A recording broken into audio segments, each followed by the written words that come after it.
What's up, guys? It's Figgy. You know what time it is. It is time to recap last night's episode of Survivor Game Changers.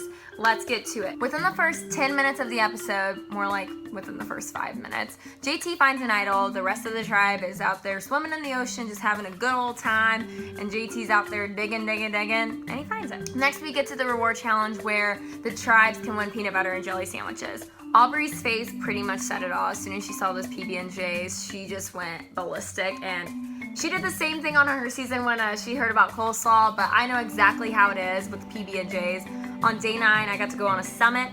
I got to indulge on those PB&Js, and it was the best day ever. So I know exactly how it felt to see those PB&Js just eyeing you, waiting for you to win. The reward challenge pretty much had everything to do with balance, and Debbie is 21 occupations, one of them being a gymnast. So she put herself in the role. And Mana ended up having the lead. Again, I know every time I do these videos, I'm like looking off, but it's because I'm looking at my notes. Pretty much Debbie lost the lead, as you guys saw. Haley flew by it. Debbie said she took 10 minutes, whatever. Debbie gets up there, she can't make it past the beam, and everyone's pretty pissed because they wanted some PB&Js. And I get it. I've been there. I make PB&Js. I know how good they are when you're starving after day 9. Again, I played a lead role in a reward challenge in my season, and we lost cookies and brownies and apple pie and milk and tea, and let's not even talk about it anymore. Okay, next subject. So Tavua wins first place. Zeke killed it on the slide puzzle. And then Nuku gets second with Sandra killing it on the slide puzzle. So we get back to Tavua camp and they're eating their PB&Js. Everybody's bonding. It's beautiful. And Sarah is actually the one that's kind of narrating the whole scene, saying, you know, we're this kick-ass tribe who keeps winning and blah, blah, blah. Then it cuts to her saying, it's boring when you're playing with the same people. It's boring when you stick to the original numbers. Like, I want to play this game like a criminal, is what she says. She says she wants to play this game like a criminal. And she knows how criminals lie to her, so she is going to do the same thing to these players. I absolutely love this. She starts talking to Troyzan, and she's like, I need you to keep moving so the girls won't get suspicious. And she's pretty much telling Troyzan, hey, I want to work with you. So now Troyzan has options. He's keeping hush-hush about his idol. Sarah says she's going to go in the woods and go look for it. Now he can keep his idol. And he has potential playing with Sarah long-term, picking up numbers elsewhere, maybe getting Ozzy off and maybe getting Surya off, who knows? Maybe getting Zeke or Andrea off. But Troyzan now has options, and Sarah is gonna make this game more interesting, and I cannot wait to see what happens. We get back to the Mana tribe, and Debbie is lit. She is a firecracker, and she is ready to pop the F off. Okay, and she did. Debbie's sad that Brad made her go on the balance beam, and Survivor did something awesome, and they did a flashback to Debbie saying, I'm good on the balance beam, I'm a gymnast, let me do it. So she's mad at Brad, saying it's a dictatorship and we all have to listen to Brad, and she goes off to the ocean screaming about, you know, Haley to Sierra and to Ty, and then screaming about Brad, and she's just kind of looking like a little bit of a psychopath. But do I think Debbie's like that in real life? No, I think she's probably hilarious and super fun. I'm not knocking Debbie as a person outside of the game because I know exactly what Survivor can do to you mentally, physically, spiritually, and all Ellie's that you can think of. But I know that Survivor just ups everything, and it makes you that much more everything you are as a person. One of my favorite quotes of the episode had to be Ty saying, Debbie, you know, she's different. She's like a crazy lady. After playing that idol, Ty knew that another one would end up being put back in the game and on his island, so why not look for it? And he found the clue. At this rate, Ty's gonna find so many idols, he's gonna have enough for himself and all of his little chicken friends. So we go to New Nuku tribe, and JT's pretty much fed up with Michaela.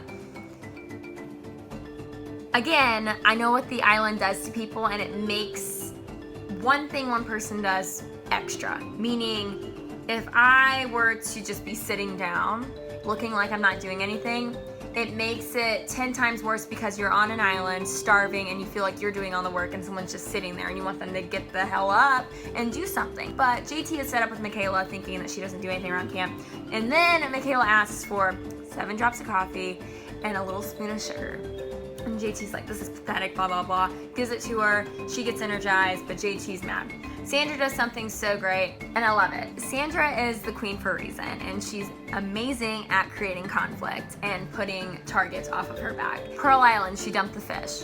Heroes vs. Villains, she burned Russell's hat. And now, in Game Changers, what's she doing? She is eating the rest of that sugar, honey. That's exactly what Sandra's gonna do. JT sees that the sugar is empty and points his finger directly at Michaela. So now we got the finger pointing game, and things are about to get real ugly. JT says that he doesn't have time to babysit on Survivor. He's playing for $1 million. So if they go to tribal council, we know that he's definitely writing Michaela's name down. Fast forwarding to the immunity challenge, it comes down to slingshotting and knocking down, I believe, 5 targets for each tribe to win immunity and be safe from that night's tribal council. I thought it was hilarious the entire immunity challenge. Debbie's just barking at Brad and the rest of the tribe about, well, I'm glad we didn't have the gymnast do the balance beam this time because look, everybody's falling off and blah, blah, blah.